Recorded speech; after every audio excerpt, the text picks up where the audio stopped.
My husband Oliver told me, I married you because you're the boss's daughter, with a smile. I was sick in bed, looking at the scarves and gloves I'd knitted for him tossed aside without care. His words hurt, making me realize I needed to confront him. Oliver and I have been married for 5 years. We don't have kids, but we've been happy together. He's always busy with work, which sometimes leaves me feeling lonely. But he tries to make time for us on his days off, which helps. I met Oliver through my dad, who used to be his boss. Oliver suggested I stay home after we got married, which seemed like a good idea at the time. It gave me time to pursue my hobbies like sewing and knitting. Every winter, I made Oliver scarves and gloves. At first, they weren't very good, but I improved over time. Oliver started saying they were as good as store-bought ones, which made me happy and encouraged me to keep sewing. One day I told Oliver, someday when we have a child, I want us to sew together. He smiled and replied, maybe I'll learn when the time comes. I always supported Oliver, took care of the house, and made sure we spent time together on his days off. With his high salary, we seemed to live a privileged life to outsiders. I was content with this life, imagining a quiet future with my kind husband and our child. About 2 years ago, our peaceful life was interrupted. I suddenly felt dizzy and collapsed while waiting for Oliver to come home. He rushed me to the hospital. When I woke up in a hospital bed, I overheard Oliver talking to the doctor. My symptoms were serious and likely something I would have to deal with for life. It wasn't life-threatening immediately, but it could happen again. Given my condition, doctors advised me to stay in the hospital until I recovered somewhat. Seeing my anxiety, Oliver reassured me, you'll be here for a while, but don't worry. I'll visit whenever I have time off from work. We'll get through this together. His words and his hand in mine eased my worries. With him by my side, I felt everything would be okay, despite not having any real guarantees. True to his promise, Oliver visited me nearly every day after that. He held my hand, checked on me, and brought my favorite sewing tools when I mentioned how boring the hospital days were. We spent time sewing together and chatting about little things that happened each day. Teaching him to sew was surprisingly enjoyable, and it helped pass the time. But after about a year, the regular visits dwindled. Instead of daily, Oliver started showing up only every few weeks. I figured he must be busy with work and continued sewing, planning to give him the finished scarf I was working on when he visited next. The doctor said I'd be discharged by the end of the year, so I also started making gloves to give him. After a long time apart, I poured my emotions into making the gloves for Oliver. But when he finally visited, he looked coldly at the gloves and said, "Are you still making these? It's annoying." He handed me back the scarf I'd made and divorce papers. The scarf, which I'd worked on tirelessly, looked brand new, untouched since I gave it to him. "You've been in the hospital for 2 years now. I heard you're getting discharged soon, but I can't keep taking care of you," he said. "Let's get a divorce." I looked at the divorce papers. Oliver had already signed them. I thought, so this is how it ends. Truthfully, I'd thought about this possibility ever since he stopped visiting regularly. I tried to convince myself he was just busy with work, but I knew the real Oliver wouldn't neglect me like this. If work had gotten in the way, he would have told me. When he stopped coming without explanation, I knew this was coming. That's why I managed to ask calmly why he wanted a divorce. I wasn't trying to hold on to Oliver. In fact, I knew I had probably become a burden to him. If the kind Oliver I knew wanted a divorce, then I guessed I had no choice. But since Oliver had promised we face things together, I was curious why he had changed his mind. When I asked him, still dazed, Oliver replied harshly, "Isn't it obvious? Since I married you, it's been nothing but trouble. I'm tired of those scarves and gloves you give me every year. I only married you because your father's the boss. How am I supposed to handle you getting sick on top of everything?" He laughed at me mockingly, saying he was fed up with dealing with me. It seemed he resented my innocent enjoyment of our life together. Whenever I talked about happiness, love, or loneliness, he seemed to think I was foolish. Who even wears handmade scarves anymore without feeling embarrassed? Getting those things from you is annoying and a hassle. As Oliver spoke, I noticed he was wearing a luxurious scarf that I hadn't given him. It was clearly better quality than the ones I had made. I wondered if he had never used any of my gifts before.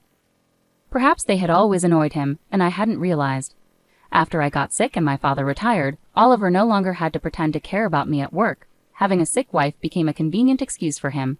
In the first year, he made a show of visiting me between his work duties. I could imagine my father, before retiring, praising Oliver at work for being a good husband who worked hard while looking after his sick wife. Oliver had crafted this image for himself and was well liked by his colleagues. That's what he wanted, and it seems my value to him was only realized when I fell ill. When I confronted him with these thoughts, Oliver looked surprised and admitted, "Well, it did make things easier at work. Whenever I mentioned you, people were sympathetic and treated me well.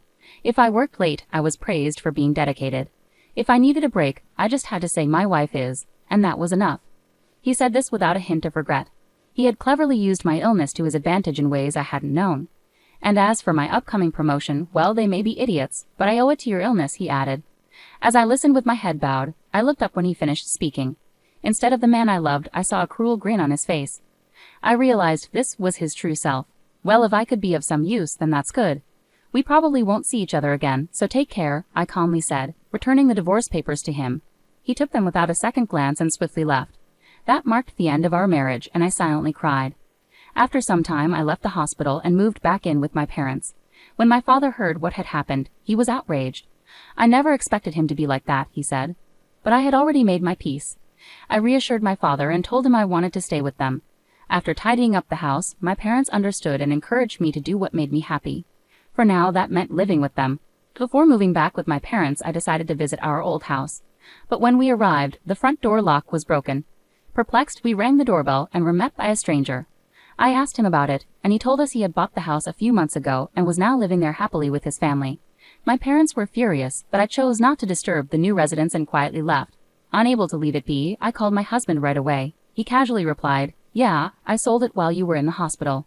Keeping the money is my compensation. It was my house originally, so you can't complain, right?" His nonchalant words made me sigh. I wish he had told me sooner, I thought. From what I learned, the house had been sold about a year ago, around the time he started showing less concern for me. Even if he had planned to divorce me, selling our home without discussing it was shocking. Although we had finalized our divorce by signing the papers, we still needed to discuss dividing our assets after my discharge. We had scheduled a meeting for the following week, but my husband had acted on his own, which was beyond belief. When I calmly confronted my husband over the phone, telling him he didn't understand anything, he seemed puzzled. "What do you mean?" he asked. I replied, "I'll explain next week," and hung up. I smiled at my concerned parents and asked my father for a favor. I shared my plans with him and asked him to get everything ready. "I've already prepared all the necessary documents. There's not much time before our meeting next week, but we'll manage," my father said, with a slightly worried smile. As my father, he probably felt guilty for introducing me to my husband. His anger toward my husband spurred him to do everything possible to help me. I thanked him and looked forward to our meeting day. Just imagining my husband's face made me smile for the first time in a while. With my father's support, I got ready for the meeting. We decided to meet at my parents' house. We sat in a row, my parents and I on one side, and my husband on the other. He must have known my parents were hurt by the divorce, but he seemed indifferent now. He probably felt there was no need to respect my parents anymore. He remained composed, even showing a hint of a smirk. His attitude was disrespectful and arrogant. "I'm the one who's been wronged here, but I don't plan to ask for too much," I said calmly. "The money from selling the house will be enough," my husband replied, trying to appear generous. My father's face turned red with anger, but I gently placed my hand on his to calm him. We knew that in this discussion my husband was the one at a disadvantage, so there was no need for us to get overly upset. "Before we proceed, there's something important to discuss," I continued, and my father handed over a document. It proved that the land under the house my husband sold belonged to my father. "Yes, the house was in your name, that's clear. But the land belongs to my father, and he holds the title," I explained, showing him the document. My husband frowned slightly. "So what? The house was still mine. No one can complain. Do you think this gives you a way to get back at me?" He chuckled as if he found the whole situation absurd. "It's true that legally, selling the house under my husband's name posed no issues, even though the land belongs to my father," I explained further. "However, this creates a significant problem for the family who bought the house. You sold the house, right? But since my father owns the land, you could demand rent from the family living there. Wouldn't that cause trouble?" I questioned. "We're not planning to take that step, but we won't give up our land rights for nothing. In this situation, our plan is to offer the family the opportunity to purchase the land. We won't ask them to leave or charge rent monthly, but it would be problematic if they refuse to buy the land. Originally, my father intended the land as a gift for us to live on, not to be given away freely to strangers. If they refuse, the family who bought the house might even sue you because the deal wasn't as they were led to believe. Imagine their frustration buying their dream home only to find out they have additional expenses." After we confirmed my father's ownership of the land, we went straight to the family who bought the house. When we explained the situation, they were understanding. They agreed that if there were any legal issues, it would be the seller's responsibility, meaning my husband. They mentioned they might sue him if negotiations failed. Seeing my husband's face go pale, I knew he realized the seriousness of the situation. He understood he could face significant financial consequences. In a shaky voice, he asked, "What should I do?" I smiled and replied, "The family could buy the land from us to settle everything smoothly. You'll have to cover that cost. Once they own both the house and land, all current issues will be resolved." Since they weren't informed of the land's value when buying the house, they might demand compensation from you. But that's their decision. The problem is, due to its prime location, the land could be worth more than the house. Even if my husband sells all his assets, it might not be enough. In the end, he could be left with nothing. Alternatively, you could buy back the house and pay for the land, along with a relocation fee to the family. This would return both the house and land to your possession. You could then sell them again, possibly making some money. However, after paying the relocation fee, it's unlikely you'd end up with much, I explained. Either way, you're facing losses, I continued. And regarding alimony, your actions have caused me significant mental distress. I intend to seek compensation for that, so keep that in mind. I've come to realize you used me as a pawn for your career ambitions. Now that I know this, I'm repulsed by everything you've done, and I plan to pursue damages for the emotional distress it's caused me. While evidence may be limited and winning uncertain, discussing this matter is crucial given your current situation. Cornered, Oliver may soon face these harsh realities, my father added. Despite being retired, I still have many connections from my career. I've been in touch with former colleagues who have shared your opinions and actions regarding my daughter. You're being looked down upon by everyone, Oliver. With a cheerful smile, my father shared the news, and finally, Oliver understood the gravity of his situation. The status he had built at work, using me and the money from selling the house without my consent, was slipping away. Now let's discuss what happens next, I said, clasping my hands together and smiling. It was a different smile from any Oliver had seen before, brighter since our separation. You must understand that the fate of your assets will be decided today, I continued.